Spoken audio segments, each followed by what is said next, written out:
Tétrapharmakos, l'émission de Liberté FM en quête du bonheur de la connaissance.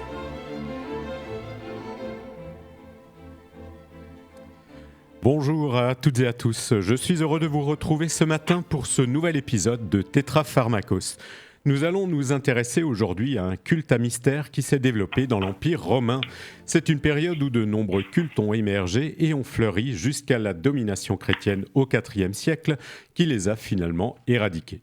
Ces cultes sont dits à mystère car les initiés, les mystes, sont tenus au secret. Ils ne doivent rien divulguer de ce qui se passe lors des rencontres dans les lieux de culte. Et le secret a été tellement bien gardé qu'il reste toujours et encore une part d'ombre sur le déroulement des cérémonies notamment. Et pour ne citer que les principaux cultes, on peut mentionner celui d'Isis, le culte de Cybèle, les mystères d'Éleusis, les mystères dionysiaques et le culte de Mithra. Et c'est de ce dernier dont nous allons parler aujourd'hui. Mon invité est Philippe Roy. Bonjour Monsieur Roy. Bonjour. Vous êtes docteur en sciences de l'Antiquité de l'Université de Toulouse Jean Jaurès et chercheur associé auprès du laboratoire Patrimoine, Littérature, Histoire Erasme. Vous avez consacré votre thèse à la réception du culte de Mithra en Italie et dans les provinces occidentales de l'Empire romain. Vous avez publié plusieurs articles à ce sujet. Enfin, vous avez coécrit avec Laurent Bricot Les cultes de Mithra dans l'Empire romain parus aux presses universitaires du Midi en 2021. Pouvez-vous nous décrire, pour commencer, qui était le Mithra originel, celui qui s'écrit sans H, l'espace géographique dans lequel on le trouve et son rôle ? Alors, distinguer Mithra effectivement par l'orthographe, avec un H ou sans H, est plus qu'un détail, puisque ça transcrit en fait le voyage du dieu de l'Orient vers l'Occident. À l'origine, on trouve Mithra mentionné dans le Rig Veda, en Inde. Oui. Nous sommes au 2e millénaire avant le Christ. Et dans ce texte, le dieu Mithra est associé à Varuna, avec une attribution semblable. Ces deux divinités sont des garants de la souveraineté royale, des contrats. Et donc Varuna est plutôt attaché à la nuit et Mithra plutôt attaché au jour. On a déjà le début d'une divinité solaire. Beaucoup plus tard, en fait, plusieurs siècles après, on trouve Mithra dans l'Avesta. Donc le dieu a commencé à se déplacer vers l'Occident, donc le Perse étant à l'Occident du nord de l'Inde. Et Mithra est mentionné dans des hymnes du 10e yaste de l'Avesta. Or, il a toujours la même attribution. Il est le garant des contrats. Il est aussi associé à la concorde et à l'amitié. On le trouve présent jusqu'au IVe siècle avant le Christ dans le masdéisme achéménide. C'est-à-dire que dans la réforme de Zoroastre, le dieu Mithra a été gardé comme un des attributs d'Ahura Mazda, la divinité suprême. Oui. Et ensuite, on va retrouver Mithra dans la période hellénistique, donc dans la période qui suit le démantèlement de l'empire d'Alexandre. Donc il se rapproche. En Asie mineure, donc l'équivalent de la Turquie actuellement. Et là, on a des traces archéologiques de Mithra hellénistique sur le site de Nimrud-Dag en Anatolie, où un temple a été érigé par Antiochus Ier, le roi séleucide de Commagène, au 1er siècle avant le Christ. Et Mithra est représenté serrant la main du roi, où on peut lire à nouveau une attribution sur sa garantie de la souveraineté du roi, la poignée de main étant le signe de la remise de la royauté. Donc on est encore dans ce sens d'attribution de la fonction de Mithra. Mais à cette époque-là, Mithra est associé à Hélios, Apollon et Hermès. Là, nous sommes vraiment dans la période hellénistique où l'Asie mineure est de langue grecque et effectue des synthèses entre les traditions orientales antérieures et la culture grecque. Donc nous sommes au 1er siècle avant le Christ. Et soudainement, pourrait-on dire, le dieu Mithra apparaît au 1er siècle après le Christ dans le monde romain.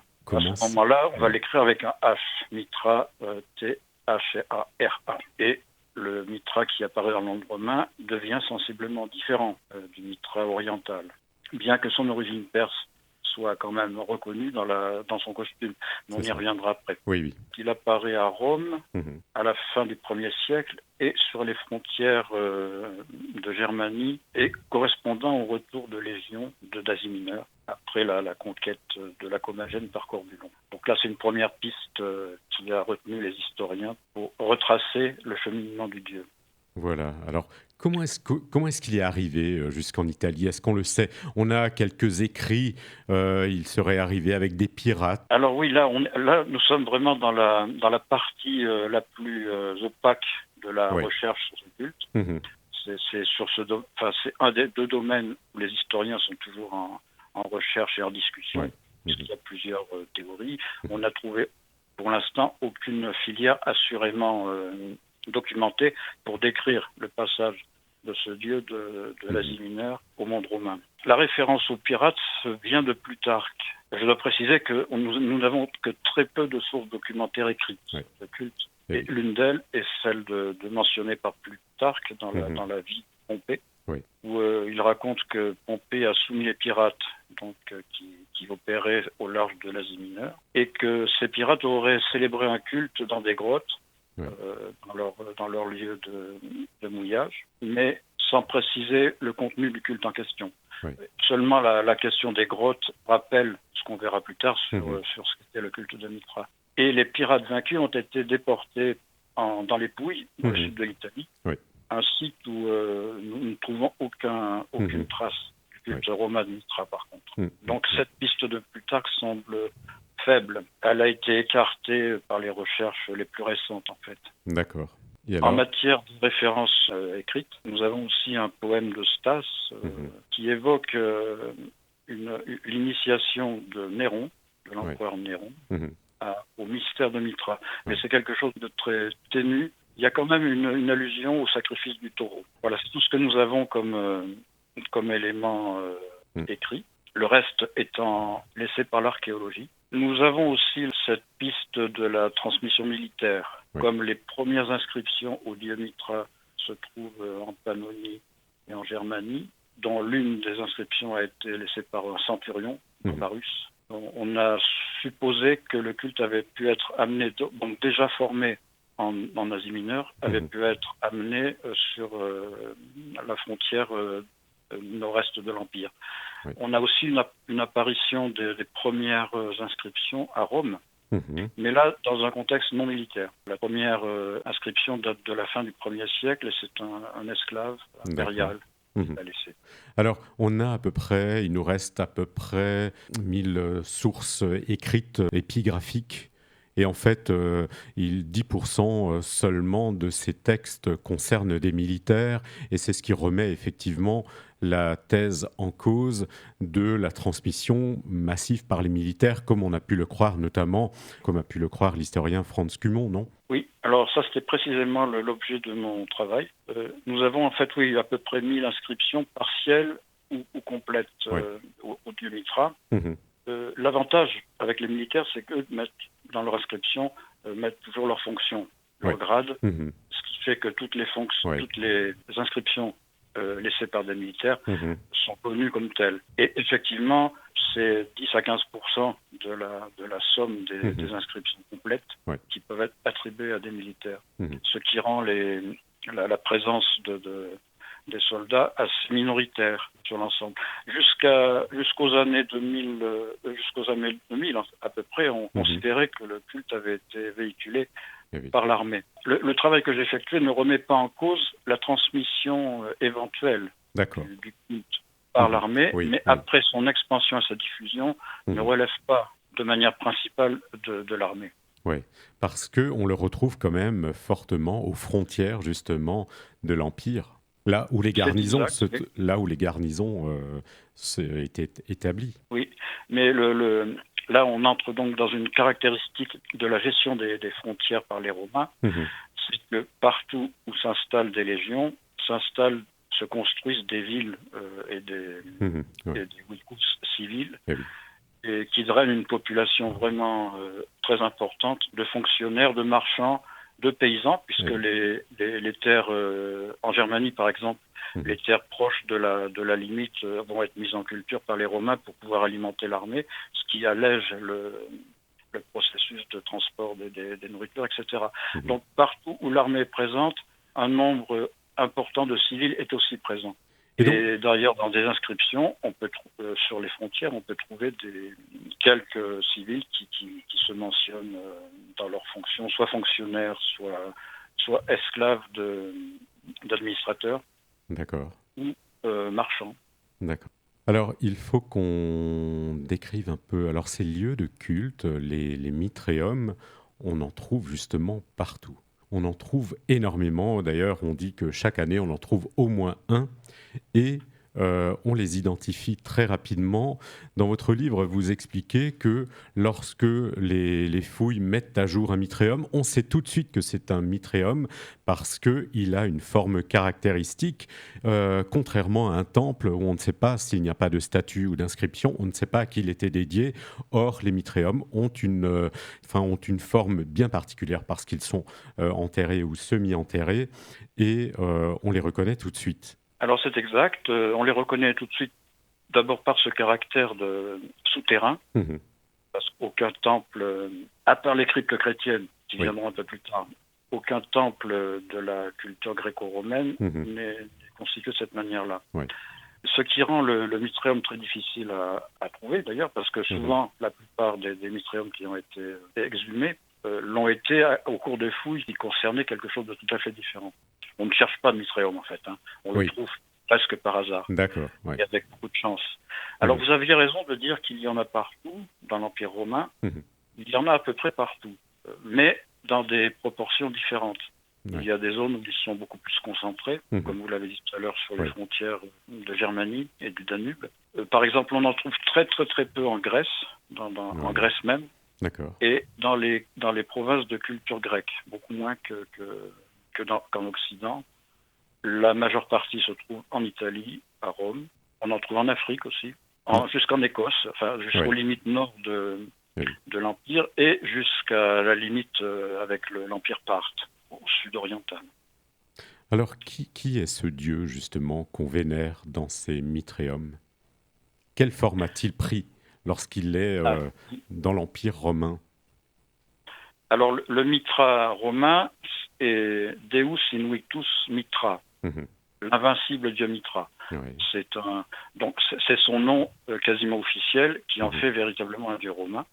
Et la constitution du Mitraeum laisse toujours au fond de cette crypte qui s'appelle un speleum, Mhm. grotte en latin, Ouais. laisse un espace où figure la représentation sculpturale ou en bas-relief ou en Mhm. peinture Oui. du dieu Mitra dans son acte divin référentiel. Ouais. Et cet acte divin référentiel, c'est le sacrifice d'un taureau. Mhm. Alors, pas le sacrifice d'un taureau, c'est Ouais. le sacrifice du taureau Lunaire. originel. Oui. C'est un taureau blanc, et ce taureau représente, dans la symbolique gréco-romaine, les âmes, en fait, la descente des âmes D'accord. dans le monde. Mhm. Ce qui fait du sacrifice un acte incoatif, enfin un acte initial qui n'a lieu qu'une fois. À la différence du culte de Cybèle, par exemple, où on sacrifiait des taureaux, Mhm. on faisait des taureaux bols, Oui. Oui. qui étaient des sacrifices réels. Dans le culte de Mitra, le sacrifice du taureau est une image mythologique Mhm. et mythique, D'accord. mais dans les Mitraim, on ne sacrifiait pas de taureau, par contre. Mhm. Oui. Il y avait des banquets, mais il n'y avait pas de sacrifice.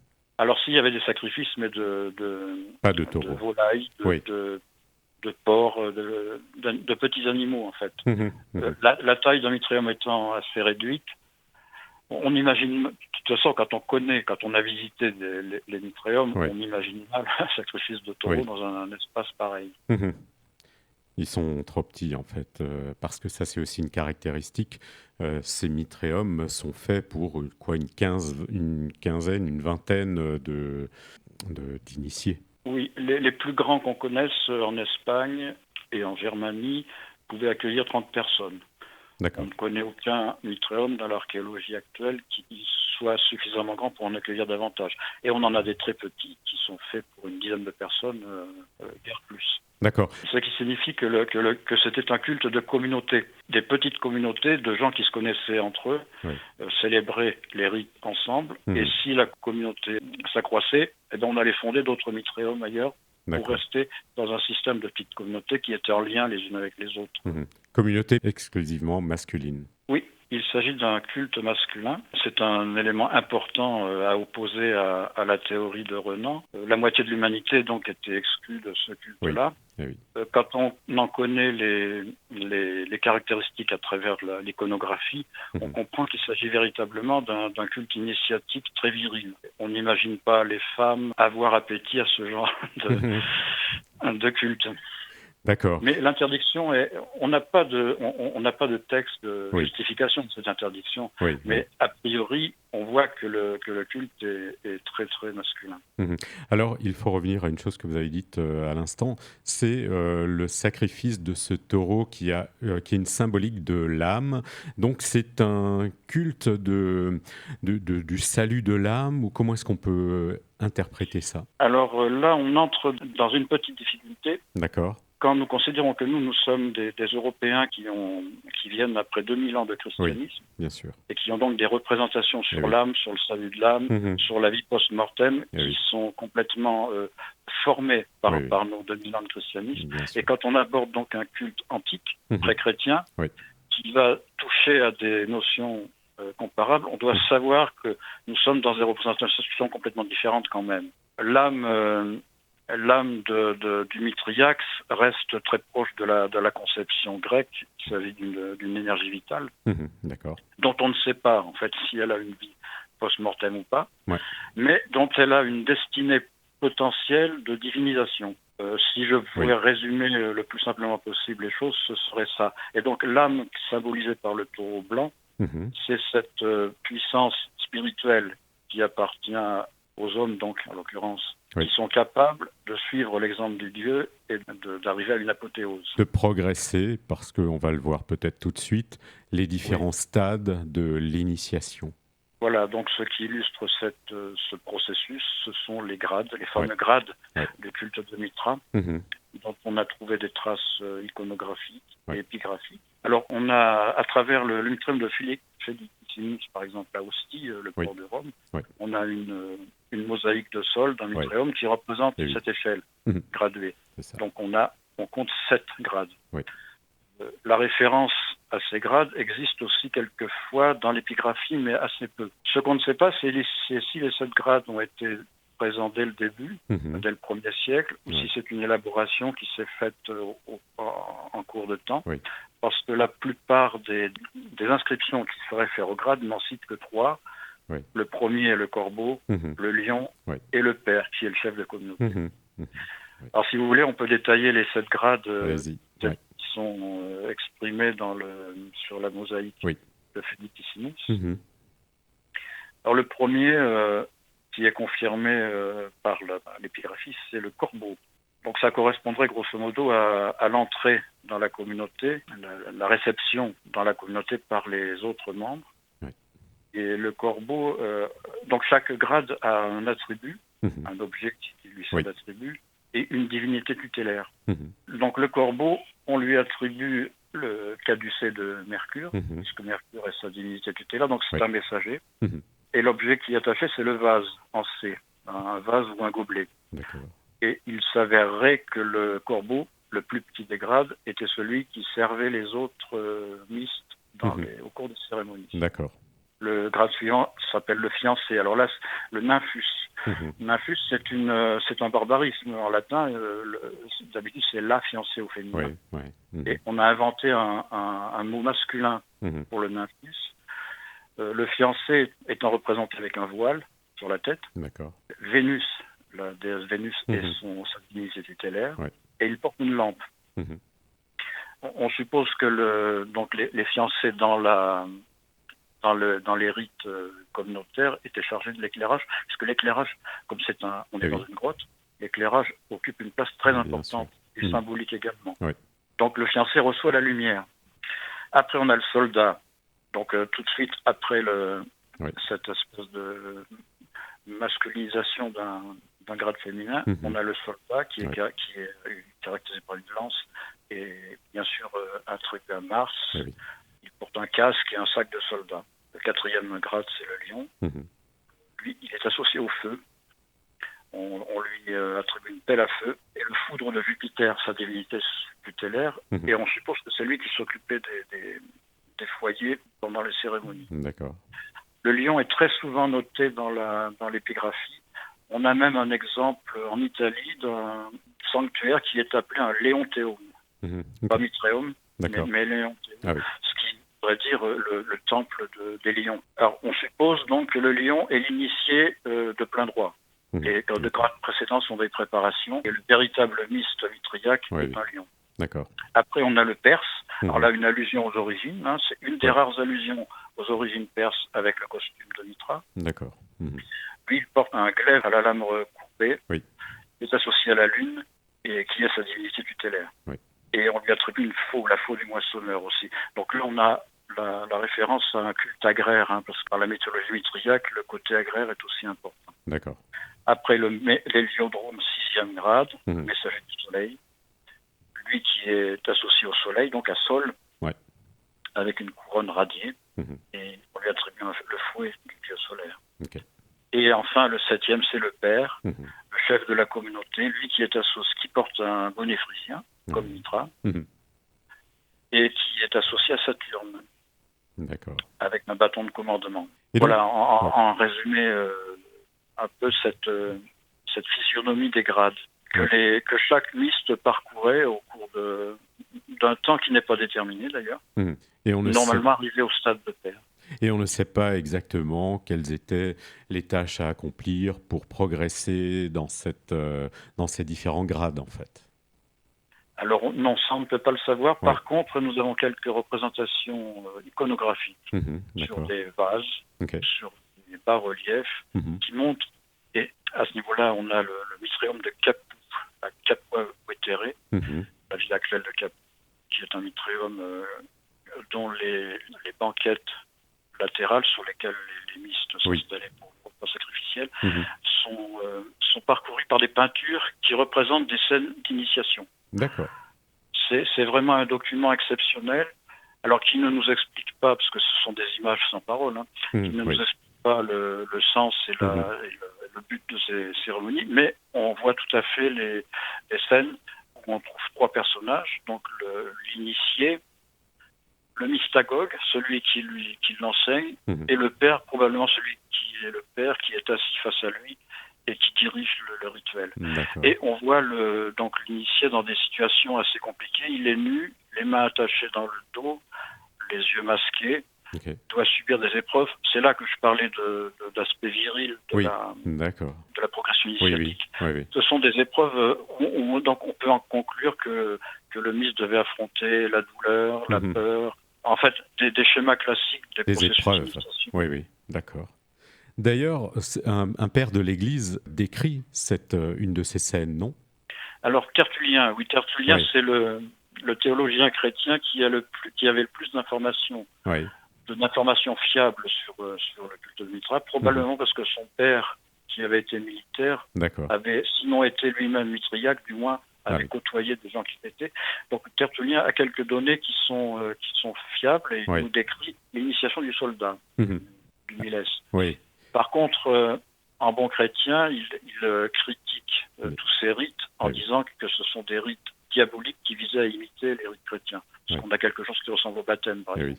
Et donc, on voit quand même le lien avec les planètes, le zodiaque. Alors, il faut qu'on parle de l'iconographie, justement. Vous avez déjà décrit cette scène de Mitra qui ouvre le flanc du taureau, qui est la scène centrale, le taureau duquel s'écoule le sang, qui est léché par un chien, par un serpent, etc. Vous pouvez décrire ces scènes et nous dire ce que ça symbolise ? Parce que, est-ce qu'il y a un parallèle avec justement le système les planétaires, le zodiaque ? Est-ce qu'il y a un lien avec tout ça ? Alors, le culte de Mitra est un culte astrologique. Ça paraît évident à travers l'iconographie. Avant de décrire la scène de sacrifice, on peut remarquer que sur les figurations donc, des bas-reliefs, on a souvent la représentation des 12 signes du zodiaque sur la voûte qui symbolise la grotte, par exemple. Nous avons la chance d'avoir quelques représentations peintes, et sur les peintures, le Mitra porte un manteau qui est qui est agité par le vent. Oui. Et sur le revers du manteau, on voit une voûte céleste. Le manteau est de forme bleu nuit avec des étoiles, ce qui n'est pas représentable sur les bas-reliefs par contre. Oui. Donc la présence du cosmos, la symbolisation du cosmos est omniprésente.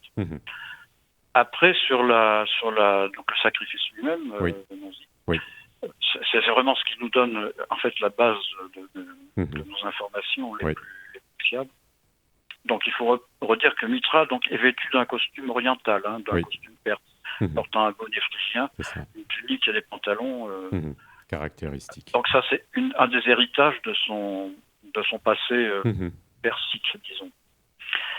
Donc il porte un coup de poignard au défaut de l'épaule du taureau.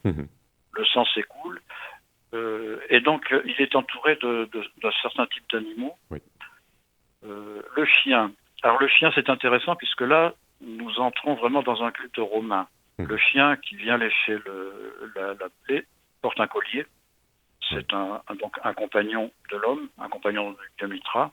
Et ça, on a ça dans le monde romain. Dans le monde oriental, le chien n'a pas du tout cette connotation. D'accord. Il est même assez mal considéré, même dans le monde grec. Et dans le monde romain, le chien est véritablement le compagnon de l'homme. Et il apparaît comme tel sur l'iconographie mitriaque. Donc, avec le costume très oriental, on a cette représentation du chien qui place vraiment du côté occidental de l'Empire. Et le serpent et le scorpion sont deux animaux qui représentent le monde chtonien, le monde souterrain. Le sacrifice, en fait, que fait Mitra est un sacrifice de régénérescence qui touche à la fois le ciel, donc le cosmos au sens grec du terme, le cosmos infracosmique, qui touche la terre, la nature et le monde souterrain. Donc le scorpion et le serpent représentent cette présence du monde souterrain. D'accord. On a un quatrième animal qui se trouve souvent perché sur la droite de Mitra, c'est un corbeau. Or le corbeau, c'est le messager des dieux, et en l'occurrence, il est bien représenté comme tel, puisque dans la plupart des représentations, disons dans 60% des représentations, Mitra, en effectuant son geste sacrificiel, tourne le regard vers le corbeau, qui le met en relation avec Sol, le soleil, qui se trouve dans l'angle supérieur du bas-relief. Bon, dans les angles supérieurs, on a Sol d'un côté et Luna de l'autre. Donc le taureau regarde de Luna, puisque le taureau primordial procède de la Lune, et le corbeau met en relation Sol et Mitra, le dieu Sol, suggérant que l'acte sacrificiel se fait sur un ordre des dieux, en fait, représenté par Sol. Un aspect important, c'est que Mitra est encadré par ce qu'on appelle deux assesseurs, qui sont Cotès et Cotopatès, donc ce sont deux noms d'origine persique, dont on n'a pas véritablement la signification.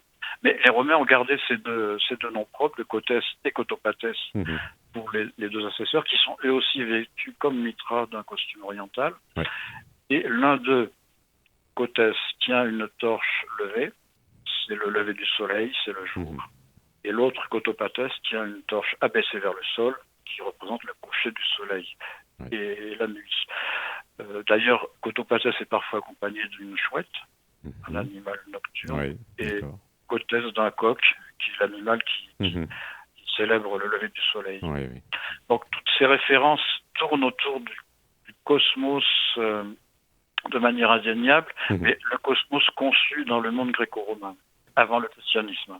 Alors il y a en fait, est-ce qu'on peut parler de syncrétisme justement avec la religion gréco-romaine, parce que dans votre livre vous restituez une histoire et d'ailleurs on y retrouve le dieu du soleil Phaéton, et Phaéton qui voilà, on le sait, veut prendre le contrôle du char du soleil et qui va mettre en feu l'ensemble de la terre, va détruire toute la vie.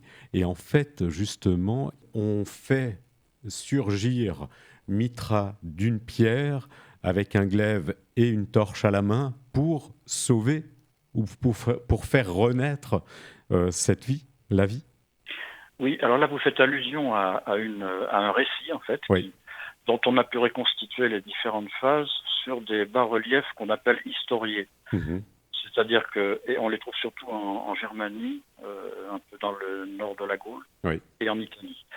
Donc, autour de la scène centrale que j'ai décrite précédemment, on a un linteau et des pilastres qui sont couverts de petites scénettes qui représentent les différentes étapes de la carrière, si je peux dire, divine de Mitra.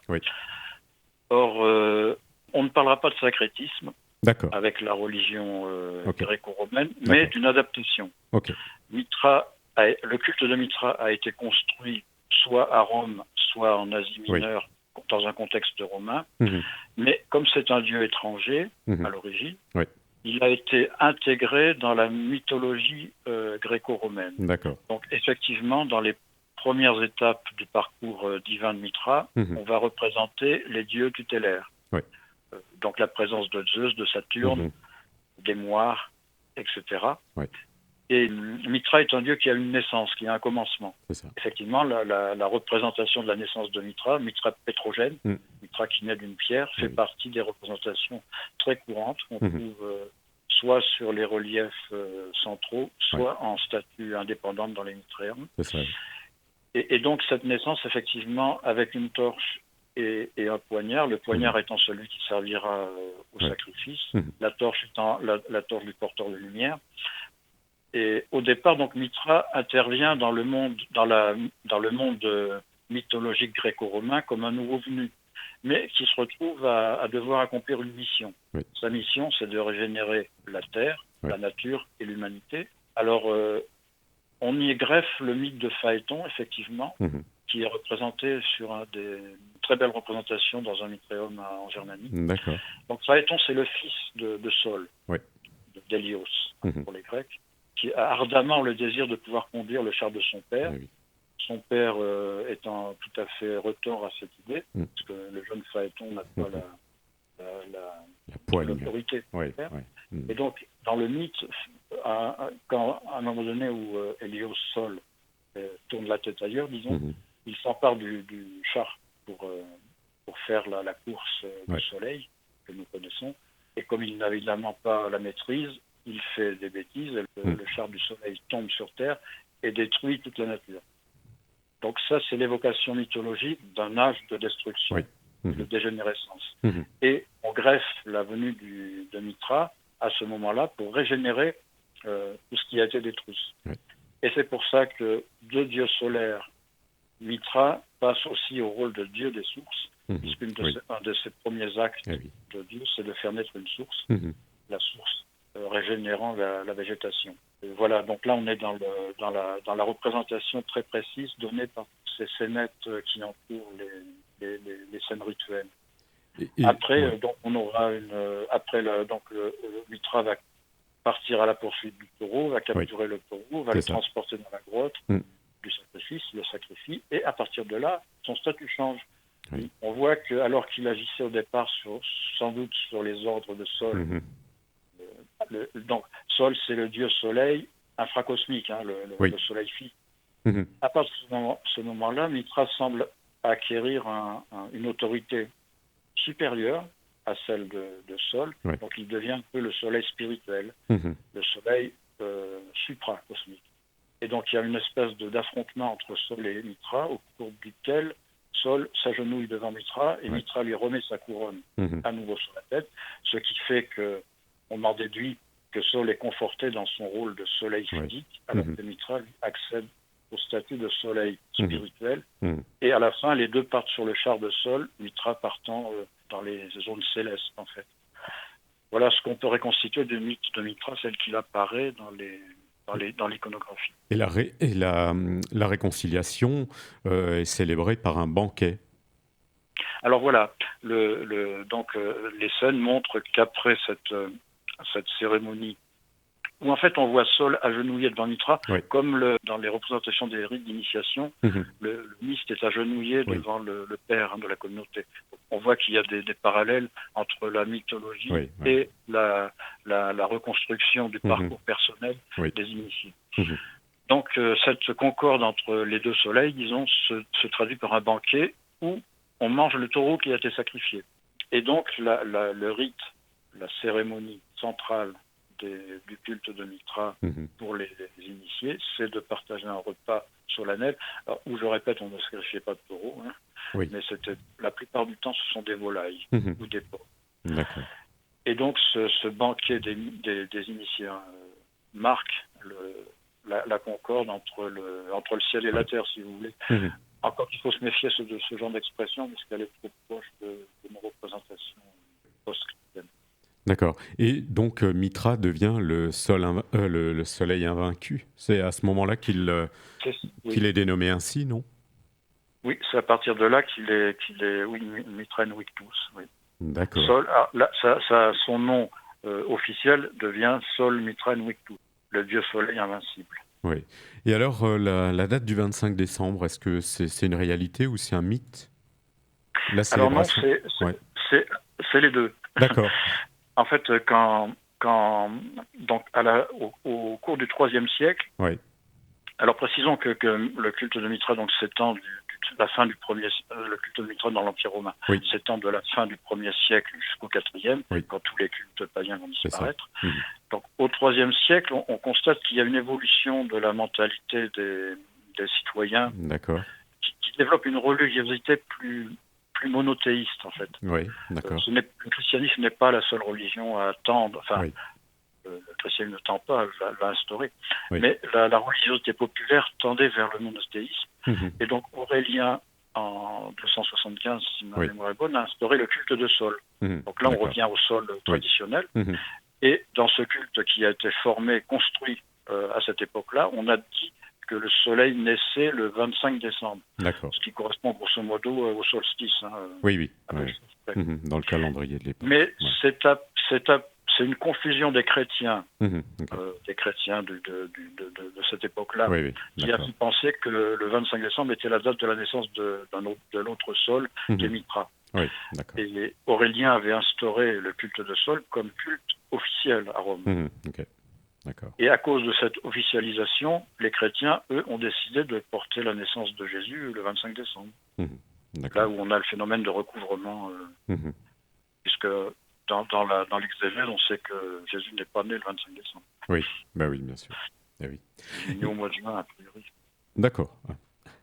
Et alors, il faut qu'on revienne à cette représentation dans les Mitréums. Donc, dans le fond, on a cette représentation majoritairement de la tauroctonie, mais dans certains sites, on a un plateau tournant, on va dire, et de l'autre côté, on a justement la représentation du banquet. On peut dire que c'est un peu un retable avant l'heure.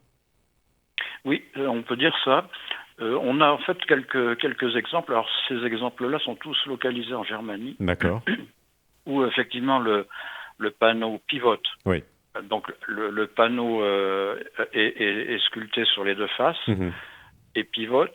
Donc, d'un côté, on a la tauroctonie et de l'autre côté, on a le banquet Ouais.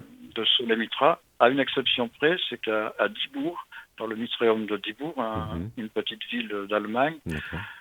l'autre face représente justement le Phaéton, Ah oui. et Phaéton au pied de son père Sol. Ah Donc oui. c'est pour ça aussi qu'on sait que Oui. le mythe de Phaéton a été greffé sur cette histoire-là. D'accord. Mais le banquet de Sol de Sol et de Mitra est très souvent représenté, alors, soit de cette manière-là sur les panneaux pivotants, Oui. soit sur des bas-reliefs qui étaient affichés dans les Mitréums. Mhm. Très fréquemment. On en a beaucoup d'exemples sur plusieurs provinces de l'Empire romain. Ce banquet étant le centre, en fait, du culte lui-même, Oui. de l'aspect cérémoniel du culte. Oui. Alors, est-ce qu'on sait à quelle fréquence les initiés se retrouvaient, célébraient le banquet, les sacrifices? Est-ce qu'on sait ça? Alors, on ne le sait pas. Oui. On ne le sait pas. On a des conjectures, simplement. D'accord. À ce niveau-là, chaque historien, quasiment, y va de sa proposition. Oui. D'accord. Mais le fait est qu'on n'a aucune idée de cette fréquence-là. Mhm. Comme c'est un culte astrologique, on suppose qu'il y avait quand même un lien avec des moments particuliers de l'année, voire de la semaine, Mhm. certainement, mais on ne peut pas savoir lesquels. Oui. Alors, donc, comme vous l'avez déjà dit, le culte est apparu, on va dire, à la fin du 1er siècle dans l'Empire romain et va disparaître avec l'affirmation du christianisme, avec Théodose vers 390, qui va interdire les cultes païens. Et là, Oui. les mitréums vont soit être détruits, soit être ensevelis, et ils vont disparaître. En fait, le culte va s'effacer progressivement. Oui, le culte va s'effacer comme les Tous les autres autres, ouais. cultes païens. Mhm. On a des exemples de mitréums qui ont été transformés en églises. Ok, Ça, c'est d'accord. un phénomène intéressant. Mhm. Mais beaucoup ont été ensevelis ou détruits Ouais. ou abandonnés simplement. Mhm. Et ça, à ce niveau-là, l'archéologie fait un travail vraiment très très important Mhm. sur l'histoire de la fin des Ouais. mitréums, qui nous permet d'éclairer un peu l'histoire de la fin du culte. Mhm. On a plusieurs cas de figure qui se trouvent. Mais l'interdiction finale des cultes païens a sonné le glas de ce culte-là de manière évidente. Et les persistances les plus lointaines se trouvent à Rome même, au IVe siècle, à la fin du IVe siècle, D'accord. alors que Constantinople était devenue la capitale Oui. de l'Empire d'Orient Mhm. et même de celui d'Occident. Rome n'était plus qu'une ville provinciale. Ouais. On avait encore l'aristocratie sénatoriale D'accord. continuait à pratiquer des cultes païens, Mhm. mais en ayant intégré ensemble tous les cultes dits à mystère. Oui. Donc, ils étaient à la fois des initiés de Mithra, de Cybèle, Mhm. d'Isis, Ouais. et d'autres choses encore, de Sabasios et de toute une reviviscence de cultes païens dont ils tenaient à garder à tout prix la vitalité, comme une espèce de traditionnalisme revendicatoire. Oui. On s'adressait à toutes ces divinités, en fait. Oui, on a des inscriptions avec une liste assez incroyable d'attributions de Dieu. Ouais. Mais ça ne concerne que le monde sénatorial de l'époque. Hein. Oui. Le peuple était déjà passé à autre chose. D'accord. Donc, le culte disparaît et on va le redécouvrir progressivement avec la curiosité que l'on sait au moment de la Renaissance, non? Oui, alors pendant la Renaissance, il faut préciser que Rome est tombée en déclin et en désuétude jusqu'au Moyen-Âge. Au Moyen-Âge, c'était une ville complètement dépeuplée et en ruine. Par contre, à la Renaissance, les papes ont fait faire des travaux. Oui. Et dès qu'on donnait un coup de pioche quelque part à Rome, on exhumait un chef-d'œuvre. Un trésor antique. Et oui. Et donc, des tauroctomies ont été trouvées de cette manière-là. Ouais. Et avec le manque d'informations et de connaissances, on a tout de suite attribué cette représentation à un culte agraire. D'accord.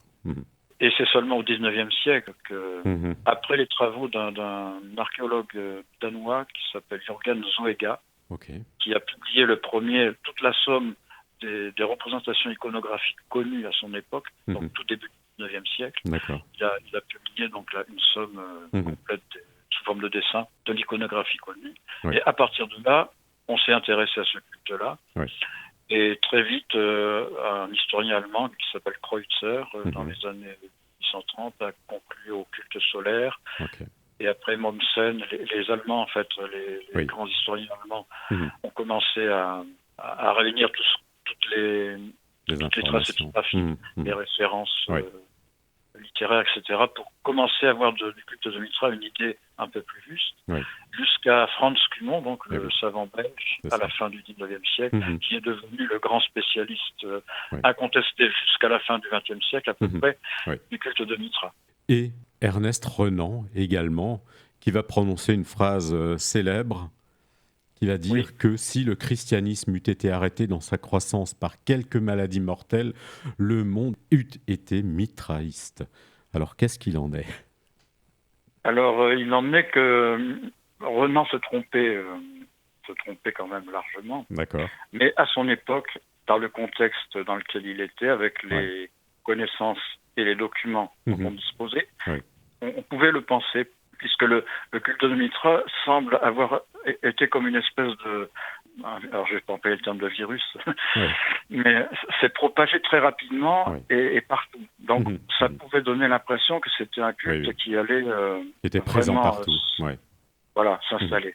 Or, Nous sommes au XIXe siècle, Mhm. à une époque où les femmes sont encore considérées comme des citoyens de seconde zone, Ouais. Mhm. et un culte dont les femmes sont exclues ne pouvait pas prendre la place qu'a pris le Oui. christianisme, Eh oui. lequel, on le sait bien, Bien s'est sûr. d'abord beaucoup répandu grâce aux femmes. Oui, oui.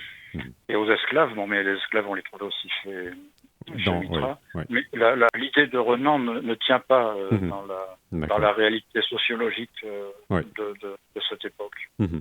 D'accord. ni dans la nôtre d'ailleurs. Très bien. Et alors, qu'est-ce qu'on peut espérer encore pour en connaître plus sur Mitra et le culte? Est-ce qu'on peut espérer trouver un écrit un jour ou une gravure sur un temple ou enfin dans un mitréum ou Alors, on quel serait espère. votre plus grand bonheur? Alors déjà, nous, comme vous l'avez dit, des mitrailleaux, on en trouve. Oui. Le dernier a été trouvé en Corse à Mariana il y Mhm. a il y a 2-3 ans, je crois. D'accord. Donc on continue à trouver des mitréums et ça, ce sont quand même des sources d'informations Mhm. importantes, Ouais. essentielles. Par contre, pour ce qui est des écrits, Ouais. nous rêvons tous. Mhm.